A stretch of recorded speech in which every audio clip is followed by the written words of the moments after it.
Le coup d'envoi de la 5e journée. Le Phoenix accueille le PAUC. Deux équipes ambitieuses pour Aix-en-Provence. En cas de victoire, c'est l'assurance de conserver la 2e place. Pour Toulouse, une victoire.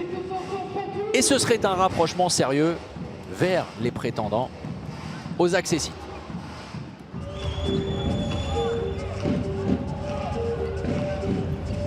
Vous voyez cette défense en 1-5. Nicolas Clerc cherche une solution, on temporise et c'est la défense toulousaine qui remporte ce premier duel.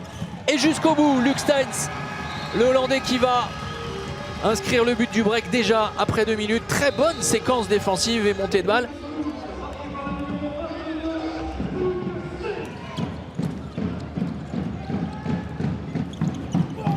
Extérieur, intérieur, oh superbe, magnifique.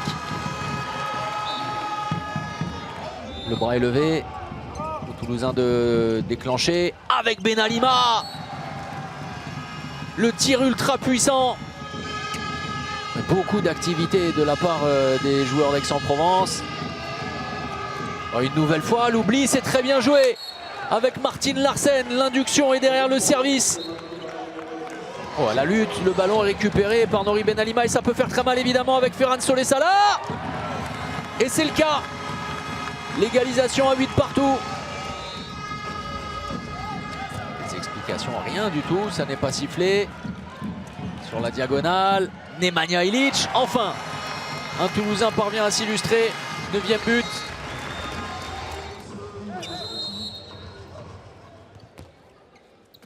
Oh, il y est retourné, là aussi très solide. Et le double arrêt, magnifique réflexe de Wesley Pardin, on l'a dit, parfaitement dans son match, qui effectue un gros retour.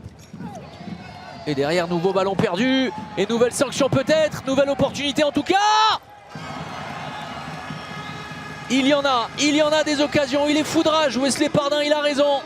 On essaie de tirer dans les dernières secondes, ok les gars? Et autour de la 50e, les Aixois vont accélérer. Martin Larsen avec Gonileos qui s'est positionné sur un poste d'arrière droit, qui va tout de suite entrer en 2e pivot. Le temps fort, il est repoussé. Nicolas Clerc.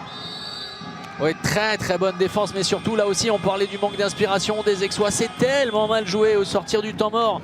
Ils n'ont pas su suffisamment écarter le jeu sans ballon. Et une nouvelle fois en échec, ça passe largement à côté.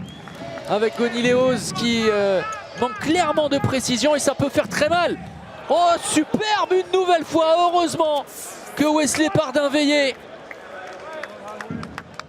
Si Aix-en-Provence rapporte quelque chose de ce déplacement, il va falloir rendre hommage à Wesley Pardin, ça c'est certain.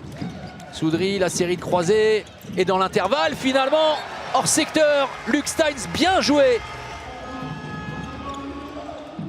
Le Yago avec Bonilori. Gilbert. Steins. Oui, Abdi tout de suite, immédiatement pour Jordan Bonilori. C'est bien joué.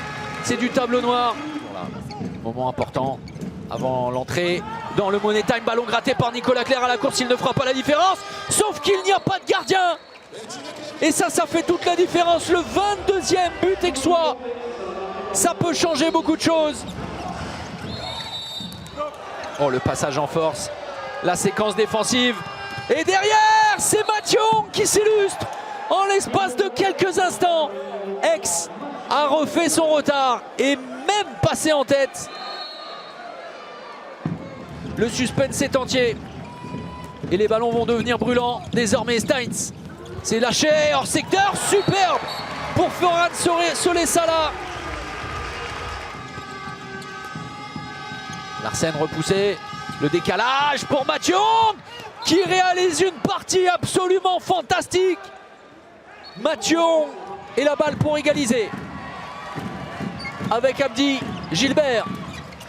La bonne sortie de Nicolas Clerc, ça n'est pas sifflé. Et derrière, on va sans doute en rester là.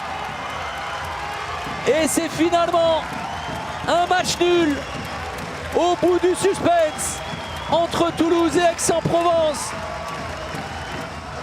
Les regrets de Mathieu avec cette dernière situation très confuse. Mais l'essentiel est là pour le Phoenix. Le match nul arraché dans les derniers instants. 27 partout entre Toulouse et Aix-en-Provence. On a fait un chassé-croisé avec Aix pendant tout le match. On a été obligé de gérer beaucoup trop de temps faible. Et on le paye un peu à la fin sur ce point du match nul parce que je pense qu'il y avait vraiment la place de faire quelque chose aujourd'hui. On va non plus pas être trop frustré parce que voilà, on garde notre série d'invincibilité à la maison contre des belles équipes. On envoie quand même un signal fort à Nîmes pour la semaine prochaine, donc non, un peu de satisfaction quand même, mais beaucoup de déception pour un point. On attendait un peu plus de ces matchs-là. On n'a pas été à notre niveau, on a eu beaucoup de pertes de balles, ils ont fait une défense qui ne nous ont pas laissé jouer à l'aise. Et voilà, finalement on a eu beaucoup de pertes de balles. On n'a pas réussi à faire vivre la balle et bon, finalement on s'est joué dans les petits détails. Et voilà, je pense même si on aurait pu gagner, on aurait pu perdre pareil. Je pense qu'un match nul c'est bien quoi.